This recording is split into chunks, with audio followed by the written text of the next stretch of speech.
அப்போ இவ்வளவோ இருந்தும் எங்கேயோ ஒரு சில பிரச்சனைகள் நடக்குது. அதான் இந்து வந்து கோடிட்டு காட்டியிருக்கு. இது வந்து விட்டுருந்தா இதை விட பெருசா போயிருக்கும் அப்படின்றது.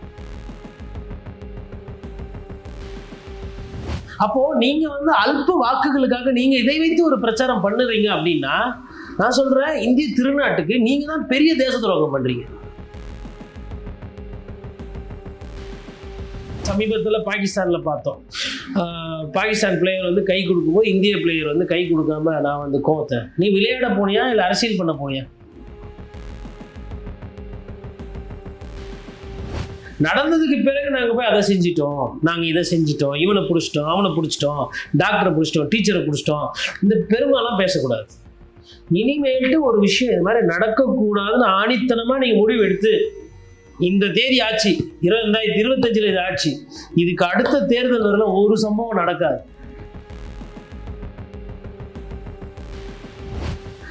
நான் வந்து இப்போ 2வது ஃபேஸ்ல பீகார்ல அதிகமான பெண்கள் வந்து ஓட்டு போட்டிருக்காங்க. அது மேபி அந்த 10,000 ரூபாய் பணத்துக்கு அந்த அரசாங்கம் கொடுத்தாங்க இல்லைங்களா, அப்போ இது ஒரு நல்ல திட்டம், இதனால வந்திருப்பாங்கன்னு நான் நினைக்கிறேன் ஃபர்ஸ்ட். 2வது, இந்த தேர்தல் நேரத்தை குண்டு வெடிக்கிறதால மக்களோட மனநிலை பாதிக்காதுன்ற நம்ம இடத்துக்கு போகக்கூடாது. அது ஒரு ரொம்ப கம்மியான ஒரு பெர்சன்டேஜில் அது வேலை செய்யும்.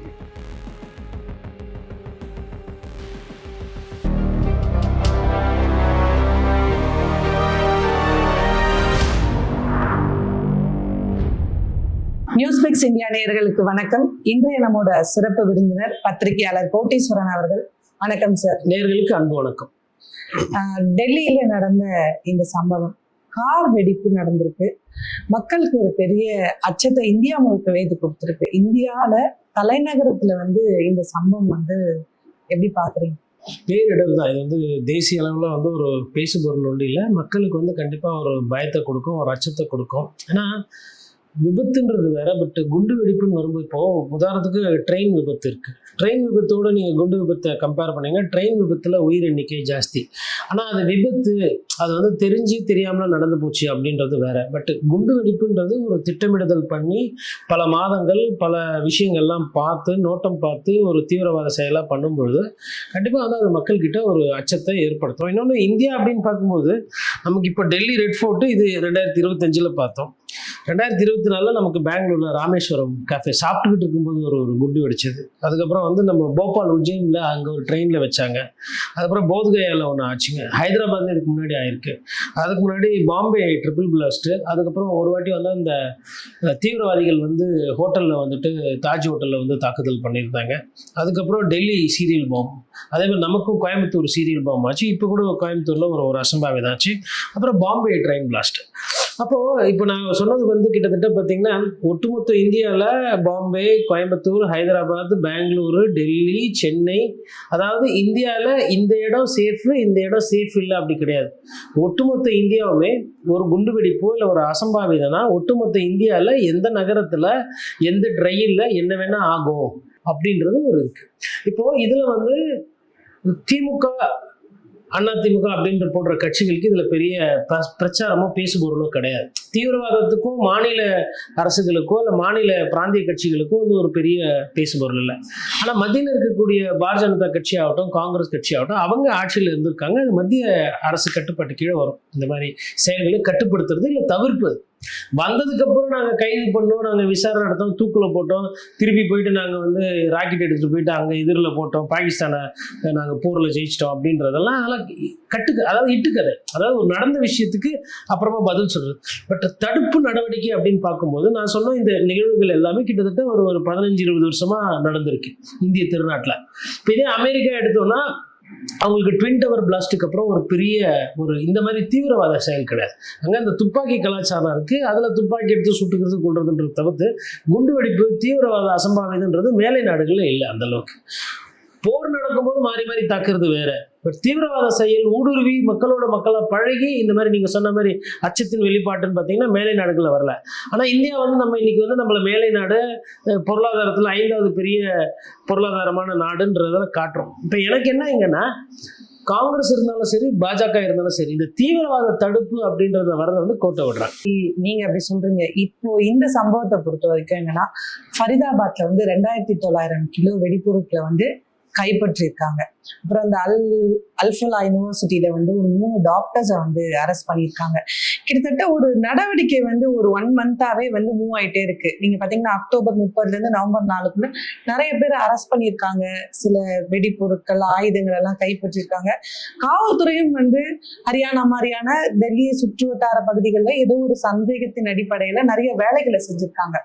ஸோ இப்படி எல்லாம் பண்ணதுனால ஒரு தரப்பார் என்ன சொல்றாங்கன்னா, இவ்வளோ ரொம்ப பெருசா நடக்க வேண்டிய ஒரு சம்பவம் வந்து இந்த தடுப்பு நடவடிக்கைகளால் குறைஞ்சதா நடந்திருக்கு அப்படிங்கிற மாதிரியான ஒரு ஒரு ஒரு விஷயம் வருது. இதை நம்ம எப்படி புரிஞ்சுக்கிறது? அதாவதுங்க, வெடிமருந்து ஆர்டிஎக்ஸோ இல்லை அமோனியம் நைட்ரேட்டோ இல்லை வந்து அது சம்பந்தமான ஒரு பேப்பர்ஸ் கிடைக்குது, இல்லை ரேடிகலைசேஷன் என்று சொல்வார்கள். அதாவது இளைஞர்களை பிடித்து மூளை செலவை செய்து நீங்கள் வந்து இந்த மாதிரி நம்ம வந்து ஒரு போர் பண்ணணும், இது ஒரு புனித போர், அந்த போர் இந்த போர் சொல்லிட்டு இந்த மூளை செலவை செய்வது என்பது இந்திய திருநாட்டில் ரொம்ப நாளாக இருக்குது. இப்போ இந்த மாதிரி தீவிரவாத விஷயத்துக்கு வந்து மதம் கிடையாது. எந்த மதத்தில் இருக்கவங்க வேணா பண்ணுவாங்க. பட் காட்சியில் காட்டுறதுன்றது ஒரு சில விஷயங்கள்லாம் இருக்கும். பொதுவாக தீவிரவாதிக்கு என்ன தேவை? பணம் தேவை. அந்த பணத்தை யார் கொடுக்குறன்றது நமக்கு தெரியாது. இன்னொரு தீவிரவாத சக்தி தான் கொடுக்கணுன்றது கூட கிடையாது. இது வந்து அரசியல் காழ்ப்புணர்ச்சி இருக்கலாம், காரணங்கள் இருக்கலாம், இல்லை வேற சிலவர், அதாவது ஒரு அமைதியாக போயிட்டு இருக்கிற ஒரு விஷயத்த அமைதி நிலைக்குலைய வைக்கணுன்றது தான் அவங்களோட நோக்கம். அதற்கு பின்னாடி என்ன வியாபாரம், என்ன சித்தாந்தம் இருக்குன்றது நிறைய நேரத்தில் கீழே இருக்கிறவங்களுக்கு புரியுறது கிடையாது. அவங்க என்ன நினைக்கிறாங்கன்னா, ஒரு மதத்தின் பேரோ இல்லை ஒரு மக்களின் பேரோ, இப்போ கம்யூனிஸ்ட் கட்சிகள் ஒரு குறிப்பாக சிபிஐ, எம்எல், அப்புறம் மார்க்சிஸ்ட் லெனினிஸ்ட், அந்த மாதிரி எக்ஸ்ட்ரீமிஸ்டாக இருக்கக்கூடிய இயக்கங்களும் இருக்கிறாங்க. அவங்க பார்த்தீங்கன்னா துப்பாக்கி சண்டை நடத்துவாங்க. அதாவது அவங்களும் வந்து அவங்களோட மலையை காப்பாற்றணும், மண்ணை காப்பாற்றணும், மக்களுக்கு உண்டான போராட்டங்கள் இருக்கு, அதுலேயும் உயிர் சேதங்கள் இருக்கு. அது வந்து பார்த்தீங்கன்னா அதிகாரிகள், அதாவது காக்கி சட்டையோ இல்லை அரசு உத்தியோகத்தில் உடை போட்டவர்களுக்கு எதிரான ஒரு சர்வாதிகாரத்தை எதிர்த்து ஒரு போராட்டம், ஒரு சண்டை நடக்கும். அதில் வந்து பார்த்தீங்கன்னா இந்த குண்டு கொள்றதுன்ற அந்த கலாச்சாரம் இருக்காது. இப்போ இந்த குண்டு போடுற அந்த கலாச்சாரம் என்பது ஒரு வியாபார நோக்கத்துக்காகவும் ஒரு ஒரு ஒரு ஒட்டுமொத்த இந்தியாவே ஒரு பேசு பொருளாக்கணும், ஒரு பதட்டத்தில் வைக்கணுன்றதுக்காக வருது. அப்போ இதை எதிர்த்து மத்திய அரசு நடவடிக்கை எடுக்கலன்னு சொல்ல முடியாது. நான் மத்திய அரசுன்னு சொல்லும்போது காங்கிரஸ் அரசாங்கத்தையும் சேர்த்து சொல்கிறேன், இன்றைக்கு இருக்கக்கூடிய பாரதிய ஜனதா கட்சியும் சேர்த்து சொல்கிறேன். அப்ப மத்திய அரசுகள் நடவடிக்கை எடுக்கல அப்படின்னு நான் இங்க சொல்லல. நடவடிக்கை எடுப்பது போதிய அளவுக்கு இல்லை. இந்த குழந்தைகள் பருவத்துல இருந்து இது பத்தின விழிப்புணர்வு, இது வந்து தப்பு, ஒரு கண்ணுக்கு இன்னொரு கண்ணு அப்படின்றது கிடையாது. என்ன இல்லை இந்த இந்திய திருநாட்டுல, இது நம்மளுடைய நாடு, இதுதான் நம்மளோட ஊரு, இதுதான் நம்மளோட நாடு, இங்கதான் நம்ம இருக்க போறோம் அப்படின்ற அந்த எண்ணோட்டத்தை குழந்தைகள்கிட்ட இன்னும் கொண்டு எடுத்துட்டு போகணும். ஏன்னா நீங்க இப்போ குழந்தைகளை டார்கெட் பண்ணி அவங்களோட படிப்புல, பாட புஸ்தகத்துல, ஒரு மாரல் சயின்ஸ் கிளாஸ்ல அதை நீங்க கொண்டு வரும்போது என்ன ஆயிடுனா, அடுத்த தலைமுறை வந்து ஒரு செழிப்பான ஒரு தலைமுறையா, நல்ல சிந்திக்கக்கூடிய தலைமுறையா வரும்போது இந்த பிரிவினவாதத்துக்கு வேலை கிடையாது, தீவிரவாதத்துக்கு மதம் கிடையாது. ஆனா ஒரு சில நேரத்துல இந்த இளைஞர்களை வந்து பிடித்து கொண்டு அவர்களை வந்து மூளை செய்து இறைவன் பேரை சொல்லி அவர்களை மூளை செலவை செய்யறாங்க. அது ரேடிகலைசேஷன் என்று சொல்லுவாங்க. இந்த ரேடிகலைசேஷனை எதிர்ப்பதற்கு இந்திய அரசாங்கம் அதிகமான பணம் செலவிடணும். அது மாணவர்கள் பருவத்தில் கல்லூரி காலமாகட்டும். ஏன்னா இந்த மாதிரி வேலைகள் செய்வது பார்த்தீங்கன்னா ஒரு 50-60 வயசுல இருக்கவே மாஸ்டர் மைண்டா இருப்பான். ஆனா 18 25 வயசுல இருக்கிறவங்க தான் வந்து தன்னை வந்து தற்கொலை படைக்க அர்ப்பணிக்கிறதோ இல்லை ஒரு இடத்துல போய் குண்டு வைக்கிறதோ எல்லாம் இளம் வயது. அப்போ இந்த இளம் வயது எப்போனா ஒரு 15-12 வயசுல இருந்து அதுக்கு உண்டான சிந்தனை அதெல்லாம் கொண்டு வந்து நமக்கு தெரியாது எவ்வளோ பேரை எங்கே எத்தனை பேர் தயார் பண்ணி வைத்துருக்காங்க, உங்களோட நோக்கம் என்ன, எப்போ எந்த நகரத்தை தாக்கும். அரசாங்கத்துக்கு இது உண்மையிலே ஒரு கடுமையான வேலை தான். பட் இது செஞ்சாகும். ஏன்னா ரஷ்யாவில் செஞ்சு காட்டுறாங்க, ஜெர்மனியில் செஞ்சு காட்டுறாங்க, பிரான்ஸ்ல ஓரளவுக்கு இல்லை, அமெரிக்கால இல்லை, சைனால இந்த மாதிரி பிரச்சனைகள் கிடையாது, வேற சில பிரச்சனைகள் இருக்கு. அப்போ இந்தியா வந்து என்ன விதிவிலக்கா? குறிப்பா காஷ்மீர்ல நடந்து அந்த மக்கள், அப்பாவி மக்கள் உயிரிழந்து இப்பதான் அதுக்கான ஒரு ஸ்ட்ரைக் முடிஞ்சு ஒரு செட்டில் ஆகும்போது திருப்பியும் வந்து இவ்வளோ பெரிய ட்ராஜடி. இதுல கிட்டத்தட்ட 13 பேர் இறந்திருக்காங்க. அதுல பாத்தீங்கன்னா அந்த கார் டிரைவர் சொல்லக்கூடிய அந்த உமர் அப்படின்னு சொல்லக்கூடியவர் மட்டும் தப்பிச்சிட்டாரு, அவரை நம்மளால ஃபைண்ட் அவுட் பண்ண முடியல. அந்த கார் குண்டு வெடிச்சு பல பேர் இறந்திருக்காங்க, பட் இவர் எங்க போனாருன்னு தெரியல. இது ஒண்ணு கேள்விக்குள்ளாகுது. ரெண்டாவது ஒரு ஒரு பெண்ணை கண்டுபிடிச்சிருக்காங்க மருத்துவர்னு, இவங்க நிறைய பேரை ட்ரெயின் பண்ணியிருக்காங்க அப்படின்னு தான் சொல்றாங்க.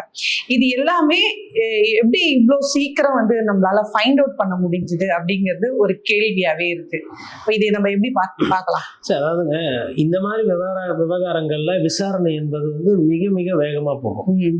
அதாவதுங்க தீவிரவாத செயல் அப்படின்னும் பொழுது விசாரணை என்பது வேகமா போகும். நம்ம வந்து முன்னாடி கூட வந்து நிறைய வழக்குகள்ல பார்த்துருக்கோம். ஒரு தீவிரவாதி வந்து ரயில்வே ஸ்டேஷன்ல பார்க்குறவங்க எல்லாம் சுட்டுட்டு போயிட்டு இருந்தாப்புல. அப்போ அதே மாதிரி நம்ம கோயம்புத்தூர் குண்டு வெடிப்புலலாம் கூட வந்து விசாரணை என்பது வேகமாக நடக்கும். மற்ற கொலை கேஸோ கொள்ளை கேஸோ ஊழல் கேஸோ வந்து மெத்தனமாக போகும்.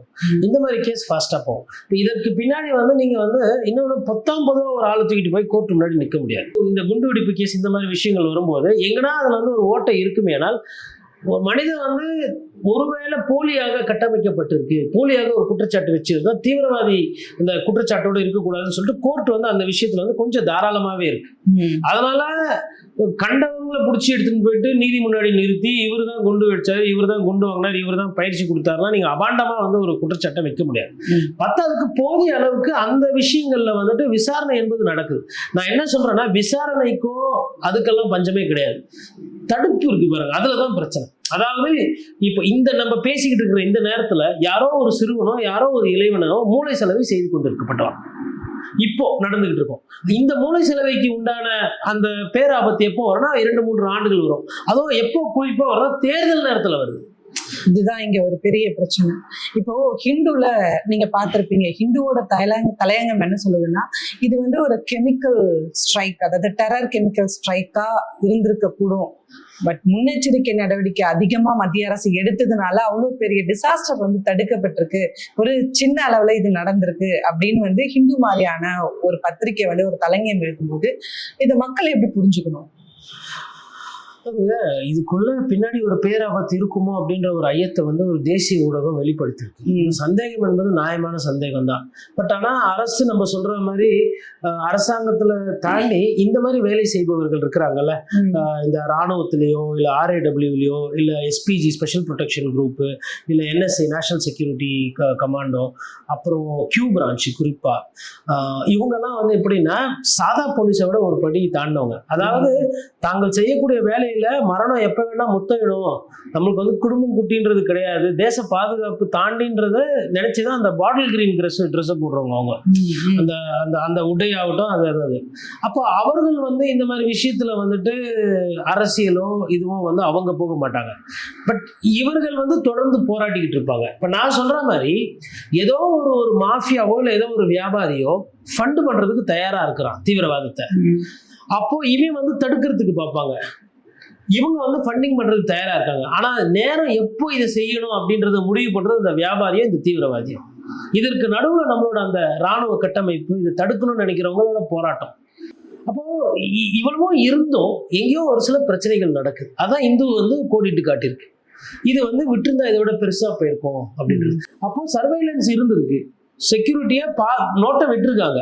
ஆனா விட்ட நோட்டம் போதிய அளவுக்கு பத்தல. இது எப்படி புரிஞ்சுக்கிறதுனா, உதாரணத்துக்கு ஏர்போர்ட் இருக்குங்க. இப்ப ஏர்போர்ட்ல வந்து தங்கம் கடத்தப்படும். ஆனா 100 கிலோ தங்கம் கடத்தப்படுற இடத்துல 80 கிலோ நீங்க பிடிச்சிருப்பீங்க. ஆனா 20 கிலோ உங்க கண்ணை மீறி கடத்தல் ஆயிருக்கும். அதே மாதிரிதான் இங்க. இப்ப தீவிரவாதிகள் ஒரு 100 பேர் இருக்கிறாங்கன்னா ஒரு 80 பேர்கள் நோட்டத்துல இருப்பாங்க. ஆனா மிச்சம் இருக்கிற ஒரு 20 பேரை வந்து நோட்டம் பார்க்க தவறியதோ இல்ல புரிதல் இல்லாமலோ இல்ல அவங்க ரேடார்ல வரல, விசாரணை தளத்துல வரல, இல்ல இவர்களை விட அவங்க முன்னேறி செல்றாங்க, அவங்க அதை தாண்டி அந்த அவங்க வேலையை பார்க்குறாங்க அப்படின்னு புரிஞ்சுக்கலாம். அந்த கேப் இருக்கு பாருங்க, அந்த கேப்பை தான் இன்னும் நம்ம வந்து இன்னும் கூர்ந்து கவனிக்கணும். இதுல வந்து என்னன்னா, நம்ம ஊர்ல ஒரு பெரிய பிரச்சனை என்னன்னா, ஒருத்தரை நம்ம கைது செய்தோம்னா அவர் மதம் என்ன, அவர் ஜாதி என்ன, அவர் பின்புலம் என்னன்னு சொல்லிட்டு அதை வைத்து பேசப்படக்கூடிய அந்த தன்மை, அதை வைத்து பிரச்சாரம் பண்ணக்கூடிய தன்மை தான் இங்க ஒரு பேராபத்தா போகுது. நீங்க அதை பேசுறதுனால என்ன ஆயிடும்னா, பாரு நம்மளை ஏத்துக்க மாட்டேன்றாங்க, நம்ம ஊரா நம்மளை பார்க்கல அப்படின்னும் போது இந்த மூளை சிலை செய்வதற்கு இது வந்து எடுத்துக்காட்டா போயிடும், அட்வான்டேஜ் ஆயிடும். அப்போ நீங்க வந்து அல்ப வாக்குகளுக்காக நீங்க இதை வைத்து ஒரு பிரச்சாரம் பண்ணுறீங்க அப்படின்னா, நான் சொல்றேன் இந்திய திருநாட்டுக்கு நீங்க தான் பெரிய தேச துரோகம் பண்றீங்க. என் மதத்தால என்னோட இந்திய தன்மை மாறாது.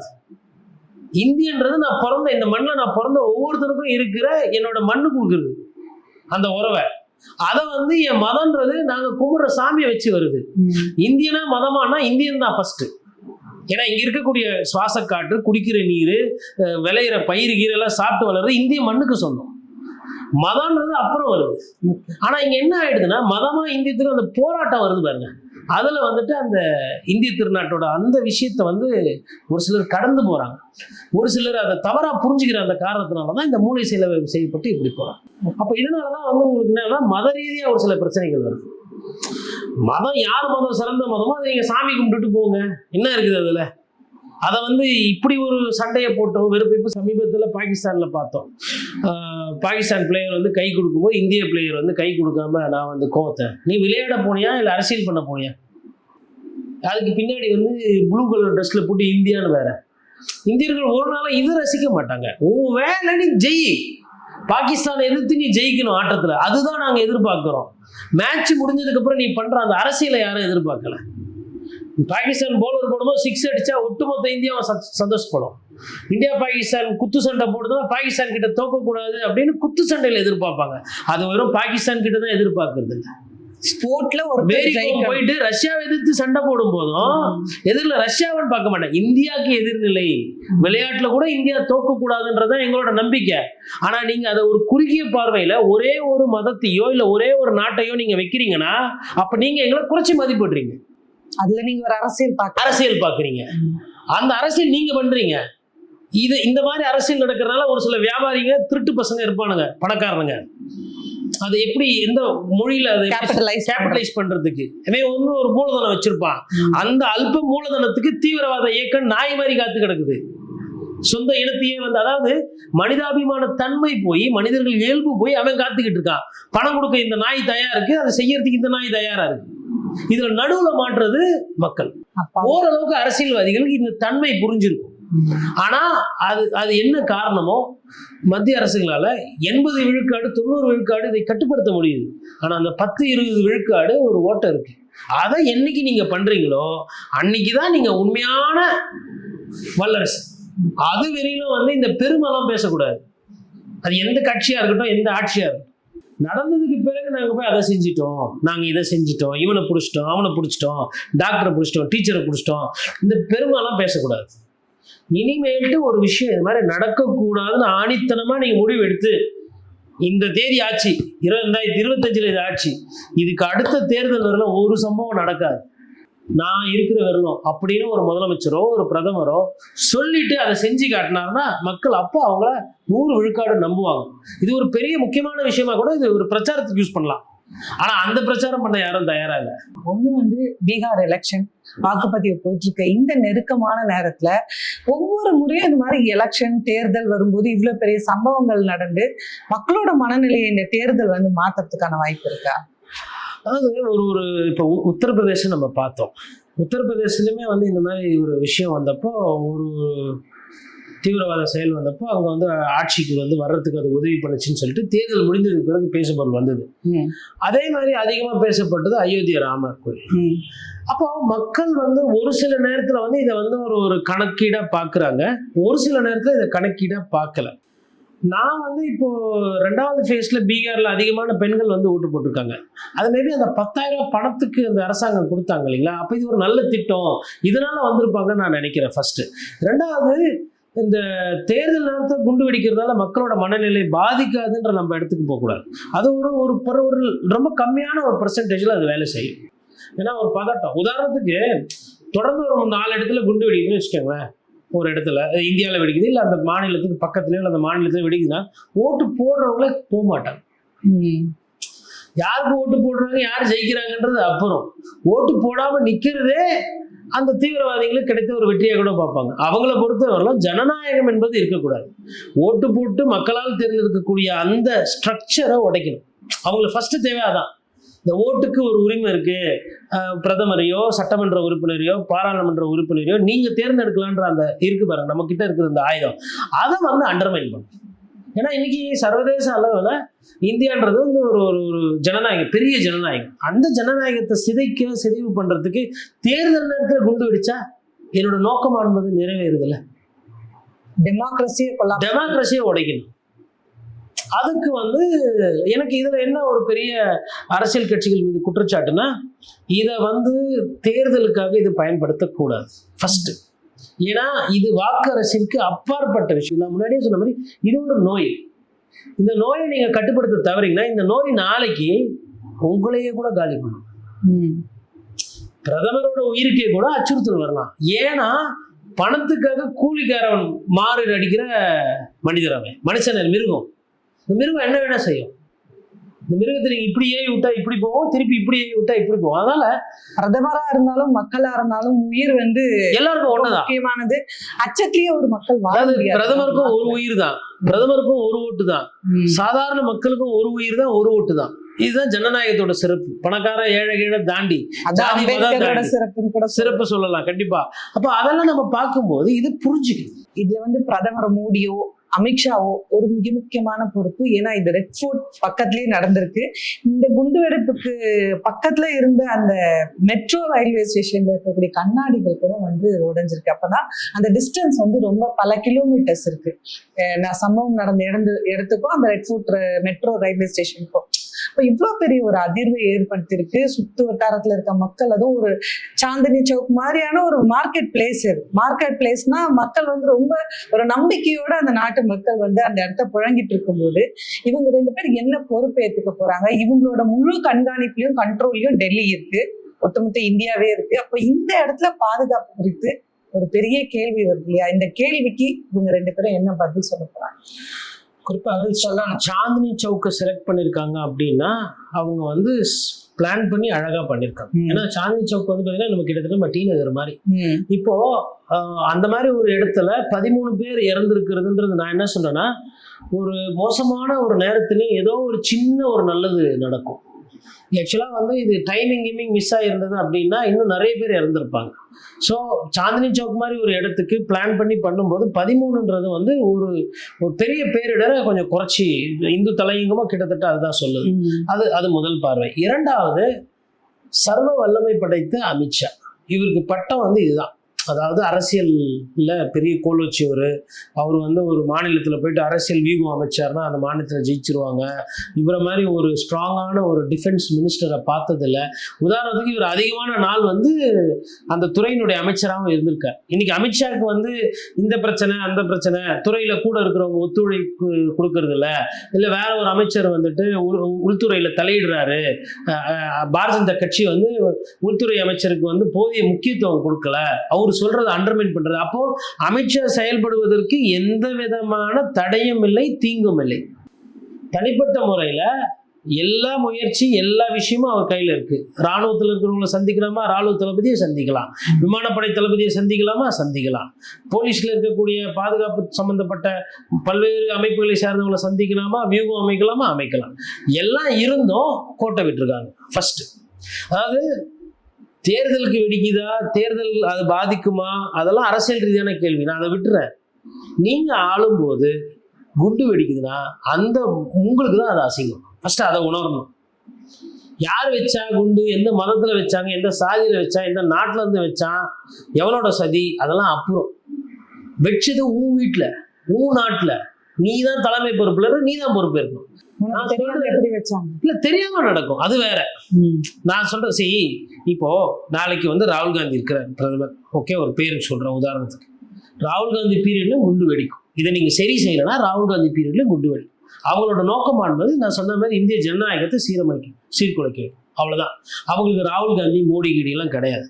ஆனா நீங்க அந்த பொறுப்புல இருக்கும்போது நீங்க அதை எப்படி கையாளுறீங்க, அதை வைத்து அரசியல் பண்ண போறீங்களா, இல்ல அதை மொத்தமா தொடச்சி எடுக்க போறீங்களா? நிறைய பிரதமர் பார்த்துட்டோம், முடியல அவங்களால. அட்லீஸ்ட் உங்க பீரியட்ல உங்களால முடியுமா அப்படின்றதான் என்னோட கேள்வி. அப்போ அப்படி பார்க்கும்போது ஐயா அமித்ஷாக்கு இது ஒரு சர்க்கிள் தான். இதுல பெருமைப்படுறதுக்குலாம் ஒன்றும் கிடையாது, இதை வைத்து அரசியல் பண்றதுக்கு ஒன்றும் கிடையாது. இது ஒரு அவமான சின்னம். இதே மேலை நாடுகளில் நடந்தா, அமெரிக்காவில் நடந்ததுன்னா இந்த நேரம் அந்த அமைச்சரை பதவியிலிருந்து நீக்குவாங்க. ரயில் விபத்து நடக்குதுன்னா அங்க வந்து யார் மினிஸ்டர், யார் ஆஃபீஸர், என்ன ஆச்சு ஏது, சாக்கெட் ஃபயர் பண்ணுவாங்க. இங்கே இந்த திருநாட்டில் நம்ம அதெல்லாம் பண்ணுறதில்ல. இன்னைக்கு மோடி அவர்கள் வந்து ஒரு சர்வதேச தலைவர். 1000 விமர்சனம் தமிழ்நாட்டிலேருந்து வந்தாலும் கூட இன்னைக்கு உலக அளவில் அவர் வந்து ஒரு பெரிய தலைவர். இன்னைக்கு மோடி புறப்பட்டு ஜெர்மனி போனார்னா ஜெர்மன் சான்சலர் வந்து மோடிக்கு கொடுக்க வேண்டிய முக்கியத்துவத்தை கொடுத்தே ஆகணும். ஒரு 1/4% நீங்க அந்த முக்கியத்துவத்தை கொடுக்கலன்னா இந்த மோடின்ற நபருக்கு பின்னாடி ஒட்டுமொத்த இந்தியா இருக்கு, வியாபாரம் இருக்கு, ராணுவம் இருக்கு, எல்லாம். அது வந்து என்னப்பா இந்தியாவை மதிக்கலையா, நான் அப்போ வந்து திருப்பி காட்டுறேன் ஜெர்மனிக்கு. அதே மாதிரி ரஷ்யா ஒரு காலத்துல வந்து நமக்கு உதவி செஞ்சிருந்தவர்கள் இன்னைக்கு உதவியை நாடுற நாடு ரஷ்யா. என்கிட்ட என்ன இருக்கு வாங்கிக்க, போர்ல பிரச்சனை இருக்கு உங்ககிட்ட கொடுக்குறேன், நம்ம வந்து ருப்பிலையும் என்னோட ரியால்லையும் நம்ம வேணா பண்ணிக்கலாம், இல்லை ரஷ்ய பணத்தில் பண்ணிக்கலாம், டாலருக்கு போக வேணாம் அப்படின்ற அளவுக்கு இன்னைக்கு இந்தியாவோட அந்த கிராஃப் வந்து மேலே போயிடுச்சு.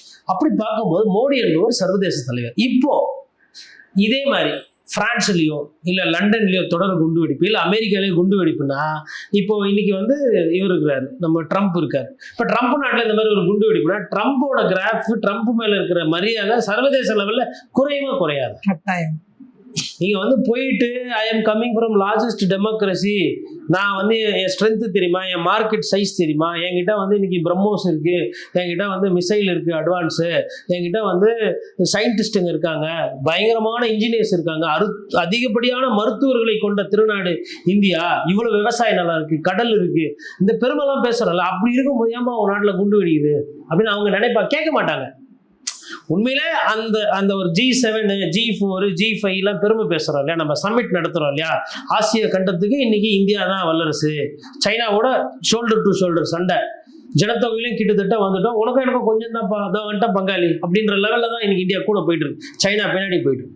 அதே மாதிரி நீங்க ஏசியாவை தாண்டி நீங்க யூரோப்ல எல்லாம் கம்பேர் பண்ணும்போது இன்னைக்கு வந்து இந்தியா வந்து இன்னைக்கு அன்னைக்கு கொடுத்த மாதிரிலாம் அந்த பாஸ்போர்ட்டை தூக்கி, இந்திய பாஸ்போர்ட்டை தூக்கி போடுறது 10 நாள் கழிச்சு, அப்படியெல்லாம் இனிமேல் இந்தியர்களை நடத்த முடியாது. மரியாதை கொடுத்தா நல்ல நடந்துக்கலாம், இல்லைன்னா ஒன்றும் பிரச்சனை இல்லைப்பா, நாங்கள் உங்களை நம்பிதான் கிடையாது, எங்களுக்கு உண்டான வியாபாரம், எங்களுக்கு உண்டான படிப்பு, எங்களுக்கு உண்டான தேவைகள் எங்கள் திருநாட்டிலே இருக்குன்ற அளவுக்கு தன்னிறைவு பெற்றுவிட்டது இந்தியா. அப்படி அந்த இந்தியாவோட பிரதமர் தான் மோடி. அப்ப சர்வதேச அளவுல இந்த மாதிரி இந்திய திருநாட்டில் ஒரு குண்டு வெடிக்குது, தேர்தல் நேரத்துல பாதுகாப்பு அதீதப்படுத்திருப்பாங்க. அதுவும் செங்கோட்டை பக்கத்துல எப்பயுமே பாதுகாப்பு அதிகமா இருக்கிற இடத்துல ஒரு குண்டு வெடிக்குது போது அது நீங்க மோடின்றவரை மறந்துருங்க, யாரு பிரதமரா இருந்தாலும் அது அசிங்கம் தான்.